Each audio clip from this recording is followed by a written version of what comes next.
भगवान बोलते ममई वांशो जीव लोके जीव भूत सनातन, तुम मेरे सनातन आत्मा हो। भगवान बोलते हैं भले तुमने कितना भी जन्म लिया, कितनी बार भी आए, लेकिन तुम अमर हो। भगवान बोलते और मैं भी अमर हूं, तुम मेरी जात के हो। तो भगवान की बात मानने में तुम्हारे बाप का क्या जाता है? बोलो, क्या जाता है आपके बाप का? बोलो। भगवान बोल रहे हैं ममैवांशो जीवलोके जीवभूत सनातन मन षष्ठानि इंद्रियाणि प्रकृति स्थानि कर्षति भूमिरापो अनलो वायु खम मन्नो बुद्धिरेव च अहंकार इत्येव में भिन्ना प्रकृति अष्टधा। भूमि, पृथ्वी, जल, तेज, वायु, आकाश, ये 5 महाभूत, मन, बुद्धि और अहंकार, ये सूक्ष्म, ये बदलते प्रकृति के हैं और ये आत्मा इनसे अलग है। शरीर बदला, आपको पता है बचपन में बबली थी, माँ की मुन्नी थी, अभी सेठानी हो गई, बुढ़ी हो गई, दादी हो गई, नानी हो गई, आमदार कामदार जो भी हो गए। तो ये सब बदला, उसको मन भी बदला, बुद्धि भी बदला, अहम भी बदला। बचपन में मैं विद्यार्थी हूं, मैं फलाने का बेटा हूं, अभी बोलता है मैं फलाने का बाप हूं, बदला ने अहम। मैं फलाने का बेटा हूं, फलानी माँ का हूं, आई रे, अभी तो नहीं बोलेगा आई रे। ते बदला ने, मन बदला, बुद्धि बदला, अहम बदला, शरीर बदला, सब कुछ बदला, फिर भी उसको जानने वाला बदला क्या? वो तो एक है ना। तो वो भगवान बोलता वो मैं एक हूं, तेरा आत्मा मेरे में प्रीति कर। ये बदलने वाला तो बदलता है, लेकिन जो नहीं बदलता है उसमें प्रीति कर, तो तू मुझे प्राप्त होगा। ते प्राप्तवन्तु मामेव सर्वभूत हिते रता। जो ये 5 भूत, मन, बुद्धि और अहंकार ये बदलता है, उस बदलने वाले में मिल के जीता है, वो कितना भी अच्छा करेगा, अंत में मृत्यु का झटका लगा, सब खुश। रावण ने कितना कितना किया, फिर क्या ले गया? हिटलर, सिकंदर कितना कितना किया, क्या मिला? लेकिन शबरी भी लड़ने गुरु की बात मान ली, कितनी महान हो गई। शांडिली ने गुरु की बात मान ली, मीरा ने गुरु की बात मान ली, ध्रुव ने गुरु की बात मान ली, कबीर ने, तुकाराम महाराज ने गुरु का ज्ञान मान लिया, ज्ञानेश्वर ने मान लिया, तो कितने महान हो गए। मैंने गुरु की बात मान ली तो कितना फायदा हो गया। तो मैं हाथ जोड़ता हूं, आप मेरी बात मान लो ना, कि दुख आता है और चला जाता है, ये सुख आता है चला जाता है, बचपन आता है चला जाता है, उसको जानने वाला नहीं जाता। ये बात तो सच्ची है ना, मैं झूठ तो नहीं बोलता। तुम्हारे से कोई पैसा वैसा लेने के लिए सेल्समैन ही तो नहीं करता। तो आप ये पक्का कर लो, जो बदलता है वो माया है, जो बदलता है वो संसार है, जो बदलता है वो लीला है, और जो नहीं बदलता वो लीलाधार मेरा आत्मा है, परमात्मा है। उसका यश गान करो। रात को सोते समय दिन भर का व्यवहार बदल गया, लेकिन तुम तो वही का वही, मैं भी तुम्हारा, तुम हमारे, है ना प्रभु जी, है ना। ओम ओम। ऐसा करके रात को भगवान का चिंतन करने। मंदिर वाले भगवान को प्रणाम करो, लेकिन अंदर के भगवान से ही मिलना पड़ेगा, नहीं मिलना पड़ेगा। अब मृत्यु आए तभी भी देखना कि ये मृत्यु आई तो शरीर को आई, संबंधों को आई, लेकिन आत्मा परमात्मा में तो मृत्यु नहीं है। आदमी मर जाता है तो क्या होता है? 1.25 मुहूर्त तक, 1 मुहूर्त 1.5 घंटे का होता है, लगभग 2 घंटा, 2.25 घंटा वो मूर्छित रहता है और देखता है कि ये मेरा शव है, ये पत्नी है, ये परिवार है, ये पति है, ये रो रहे। जैसे दूसरे का मुर्दा दिखता है ऐसा अपना दिखता है। अब मरने के बाद दिखे, लेकिन ऐसा ज्ञान नहीं है, तो फिर उधर भटकता है, फिर उनके घर में जन्म लेने को आता है, और कर्म बंधन बराबर नहीं होते तो माँ के गर्भ से बाथरूम में के गटर में जाता है। फिर उधर कितना भी पैसा क्या काम देगा, कितना भी दुनिया का वाहवाही हो तो क्या काम देगा। अभी ज्ञान होगा तो ईश्वर में मिलेगा, नहीं तो फिर नाली में बहेगा।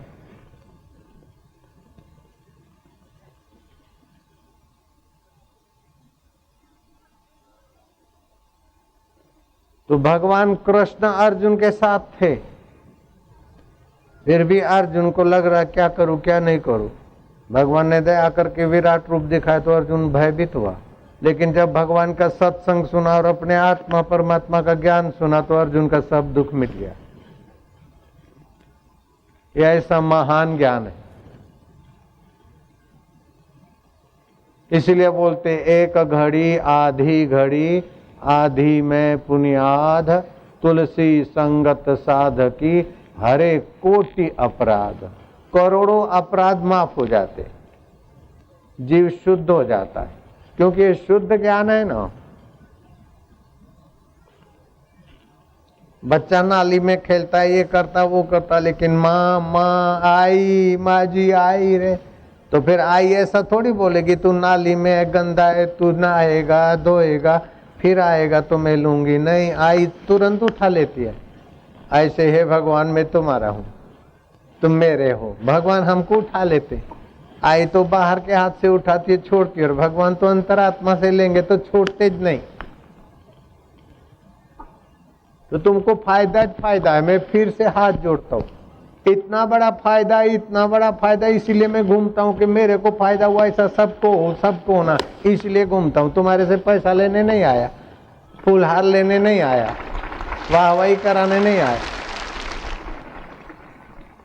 वो बापूजी के लिए हेलीकॉप्टर भेजते बेकर नहीं, तुम खर्चा नहीं करो, हम गाड़ी से आए, कार से आए। मेरे को तुम्हारा कुछ नहीं चाहिए, मेरे को जो मिला है वो तुम ले, बहुत अच्छा है।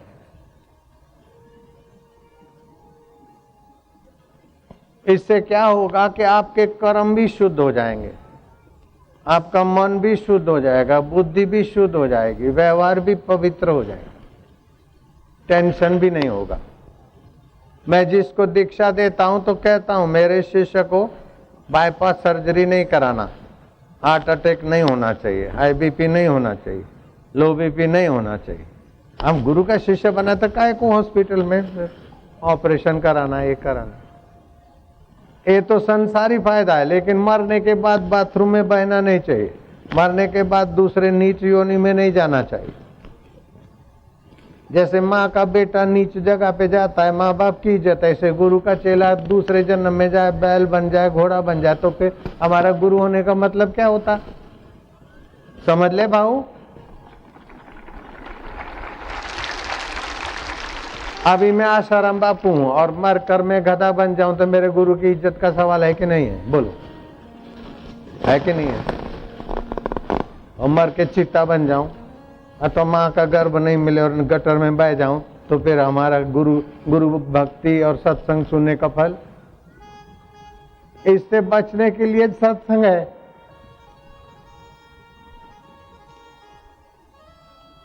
भगवान कृष्ण ओधो साकेती कृतवर्मा बलराम ये सब वन दिवस मना रहे थे, तो जंगल की हवा शुद्ध होती है, तबीयत अच्छी रहती है।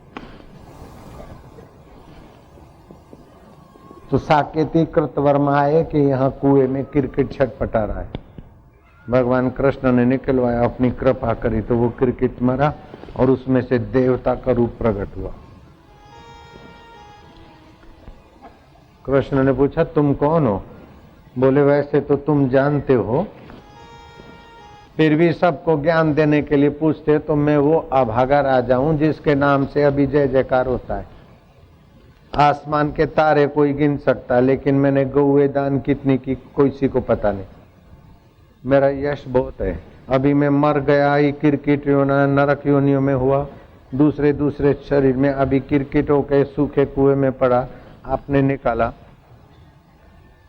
माधव अभी भी मेरे नाम का जय जयकार होता है, लेकिन जो शरीर मर गया उसका जय जयकार किस काम का? मैं तो क्रिकेट होके पड़ा था, मेरा नाम बहुत था। अभी भी ब्राह्मण बोलते आसमान के तारे कोई गिन सकता है, लेकिन फलाने राजा ने गौएं कितनी दान की कोई नहीं गिन सकता है। तो कृष्ण ने कहा अच्छा तो तू राजा नृग है क्या? बोले हाँ प्रभु मैं वो अभागा नृग राजा हूँ। मेरे को पता नहीं था कि सत्संग कितना कीमती है। मैं वाहवाही के लिए यश गान के लिए तो खूब किया। अब मेरे गांव में मेरे राज्य में जहां था मेरे स्टेचू हैं और मेरी मूर्ति लगी है, लेकिन वो मरने वाला शरीर की मूर्ति लगा तो मेरे को कुछ नहीं मिला। अगर सत्संग होता तो मुझको मिलता। ये तो शरीर मरने वाले शरीर का फोटो लगा तो मेरे को क्या मिला? माधव मेरे को सत्संग मिलता तो मेरी दुर्दशा नहीं होती। सत्संग स्व में होता है, वाहवाही इसमें शरीर में होती।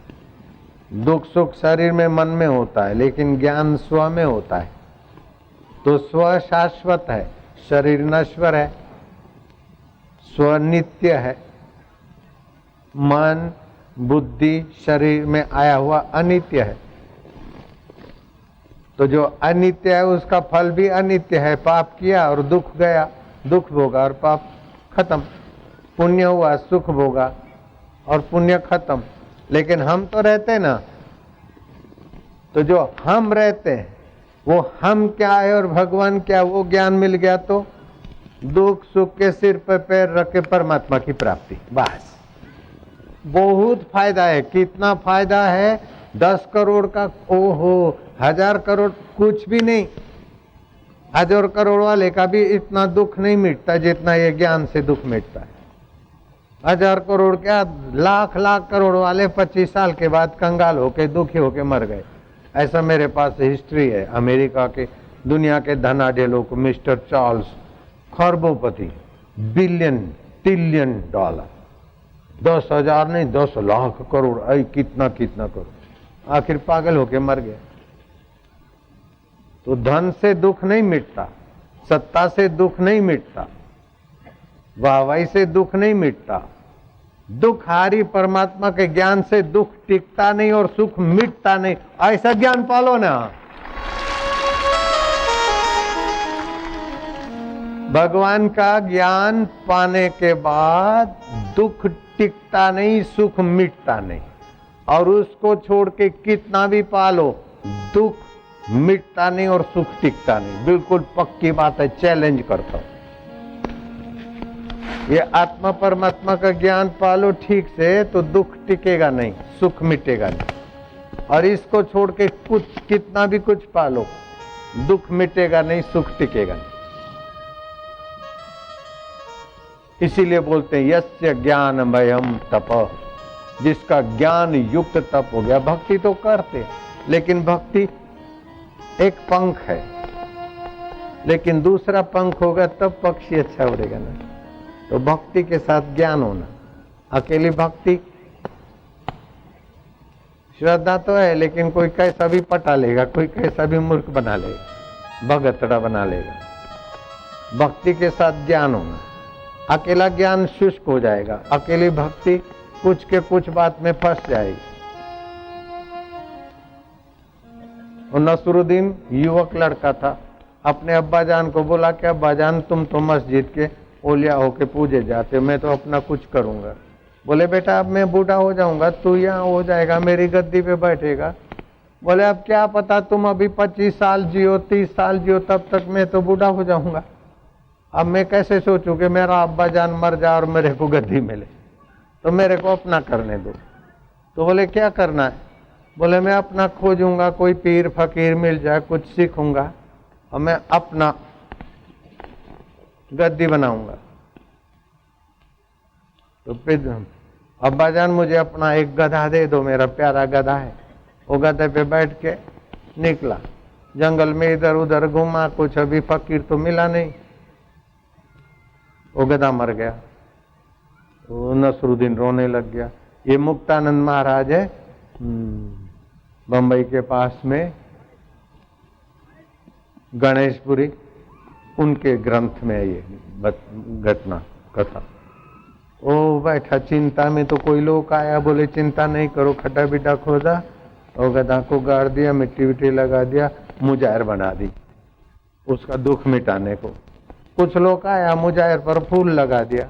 कोई आया अगरबत्ती चढ़ा दिया, किसी ने आके अच्छी मुजाहिर बना दी, अब धीरे धीरे मस्जिद बन गई। अब आते जाते लोग मनोती मानते, नारियल रखते, अगरबत्ती रखते, फूल पैसा रखते, तो नारियल बेचने वाले का मकान, उसका थोड़ा दुकान झोपड़ा, ऐसे करते करते एक बड़ी मस्जिद बन गई। 1000 आदमी का परिवार आसपास में रहने लगा और दूर दूर तक के लोग उधर आने लगे। उसके बाप ने सुना कि एक ओलिया आया है, उसका कोई पीर बड़ा है, बहुत लोग आते, बहुत लोग मानते, क्या क्या होगा। तो उसका बाप उधर को आया, तो उसने भी उसको सिजदा किया। फिर देखा कि इधर का जो ये मस्जिद का जो मालिक है, ओलिया है, उससे मेरे को मिलाओ। तो मिलने गए तो अरे ये तो तू इधर कैसे बन गया? बोले ऐसा ऐसा हुआ और ऐसे ऐसे लोग हो गया। फिर मैं दुखी हो रहा था, मेरा दुख मिटाने के लिए श्रद्धालु लोगों ने जरा ऐसा बना लिया। फिर दूसरे श्रद्धालु, तीसरे श्रद्धालु, ऐसे करते करते चल पड़ा। अब आजान, अब मैं भी पूजा जाता हूँ। अब आजान ने कहा तुम जैसा तुम्हारा है ऐसा अपना, ये 4 पैर वाला अपना पीर है, और हमारे यहाँ कोई 2 पीर वाला था, पैर वाला, उसका हुआ था, ऐसा अपना भी ये चल रहा है। अब श्रद्धालु लोग के इधर सिर सिर मत्था टेके। ये मुक्तानंद बाबा के ग्रंथ में श्रद्धा के साथ ज्ञान होना, आप समझ गए ना। बाप ने बेटे को बोला कि मैं भी ऐसे ही पीर हूं, अपनी 4 पीढ़ी से ऐसे ही अपना भी, तो इससे क्या हो जाएगा? समझ ले तुम ही सगड़े। अरे जिंदे से तो मांगते हो, मुर्दे से भी मांगते, क्या मांगते मांगते। अखा भगत हो गए गुजरात में, उन्होंने लिखा कि सजीव है चैतन्य जीवात्मा है। आप जिंदे हैं ना, आप सजीव है ना, मनुष्य ही मूर्ति बनाता है ना, तो सजीव ने निर्जीव को बनाया और फिर पूजा पाठ करके भगवत बुद्धि किया। फिर उसको बोलता है मेरे को ये दे ये दे ये दे, तो पूछते अखा भगत, सजीव ने निर्जीव को घड़ा, फिर उसको पूछता ये दे ये दे। मैं पूछता तुम्हारी 1 फूटी है कि 2? સજીવાએ નિર્જીવાને ગળ્યો, પછી એને કે મને આ દે। આખો તમને એ પૂછે કે તમારી 1 ફૂટી કે 2? 1 આંખ ફૂટ ગઈ કે 2 ફૂટી? अरे तुम ही बनाते, ये पाइजे ये पाइजे ये पाइजे, काय पाइजे पाइजे, इधर बैठा है पाइजे का बाप, उसको खोजो ना। तो बाबा कैसे खोजना? अभी बताता हूं। 10 मिनट 15 मिनट रोज करो, देखो 40 दिन में कैसा कैसा अंदर से शक्ति जागता है। सारी जिंदगी बस फूल चढ़ा दिया। अगर अच्छा है, मना नहीं करता हूं, लेकिन अंदर भी तो आना है। लड़का 5 साल का है तो केजी में जाता है, ठीक है। 6 साल का है, चलो फेल हो गया केजी में, अच्छा चले। 7 साल का, 10 साल का, अब भोसले जितना इस उम्र का और केजी में जाएगा क्या? अभी केजी पढ़ने जा सकते क्या? और केजी में रहते तो आज तक पढ़े क्या? फिर अभी तो विधायक बनने का दिन है, विधायक है, अब केजी में कैसे जाएगा? वो दिन थे केजी में गए तब गए, अभी केजी में चलेगा क्या? बोलो। ऐसे ही भक्ति में, माला में किया, ठीक है, लेकिन आत्मज्ञान में भी आना है। सारी जिंदगी वो करना क्या?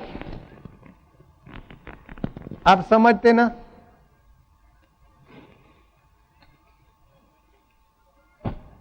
तो आप अपना भगवान का वचन पक्का करो। भगवान का क्या वचन है? उत्तिष्ठ, उठो, जागृत, वरान बोध्यत उपदेशंति ते ज्ञानम ज्ञानिना तत्वदर्शिना। उठो, जागृत हो जाओ। जो ज्ञानवान है, जिनको आत्मा परमात्मा का मुलाकात हुआ है, ऐसे पुरुषों के चरणों में जाओ। श्रीमद् भागवत में 11वां स्कंद है,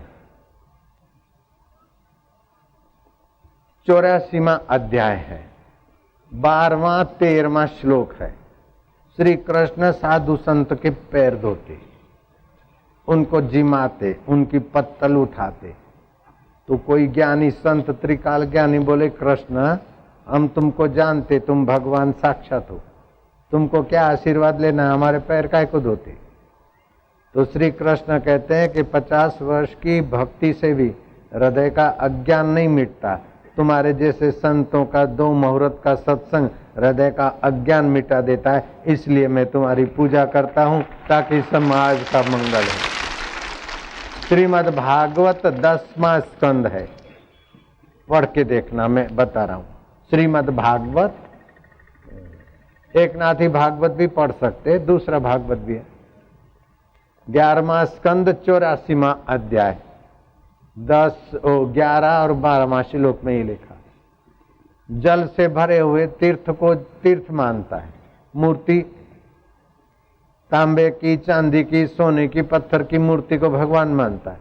लेकिन जिनके आत्मा परमात्मा का ज्ञान हुआ, ऐसे महापुरुष में भगवत बुद्धि नहीं, तो भगवान बोलते साक्षात गोखर। गोखर माना पशुओं में नीच गधा जैसे बोझा उठाता है, ऐसे संसार का बोझा उठा उठा के मर जाता है, आत्मा को नहीं जानता। अपने आत्मा परमात्मा को जानना चाहिए ना, जिसको जानने से कोई दुख टिकता नहीं और सुख मिटता नहीं।